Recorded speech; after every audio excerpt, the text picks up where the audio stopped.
የምናመልከው አምላክ የሚታገሰንም ነው የሚወደንም ነው የሚሰጠንም ነው የሚራራልን የሚችለን የሚያሳድገን ነው።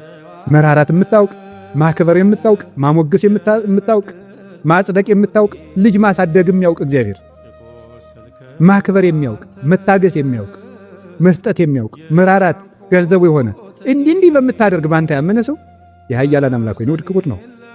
በሱ ማመን መታደል ነው። ወለት አይደለም? አዎ እንደ ሙሴ ከበግ ጠባቂነት አንስቶ የ600 ሺህ ሕዝብ መሪ ያደርጋል። እንደ ዳዊት በቃ የምትበቅበት አንስቶ በጠጠር የምታሸንፍ ያደርጋል። እንደ ኤልያስ በሳት ሰረገላ ይነድቃል። እንደ ኤልሳ በጨው መራራ እንድትጠፍጥ ያደርጋል። እንደ ዝራ ጾመህ ዕውቀት ይገልጽልሃል። እንደ ጴጥሮስ አሳት አጠምድ የነበረውን ሰው አጥማጅ ያደርጋል። የወንጌል ገበሬ ያደርጋል።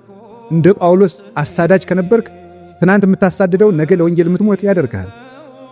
ደም እየፈሰሳት መጣ ደሞ አድርቆላት ትመለሳለች ወደ ክርስቶስ። ሰው የተራበ ሆዱን ይዞ መጥቶ በ5 እንጀራ ጠግቦ ይመለሳል ወደ ክርስቶስ። የአራት ቀን ሬሳ ድምፁን የሰማ እንደሆነ መቃብር ፈንቅሎ ይነሳል።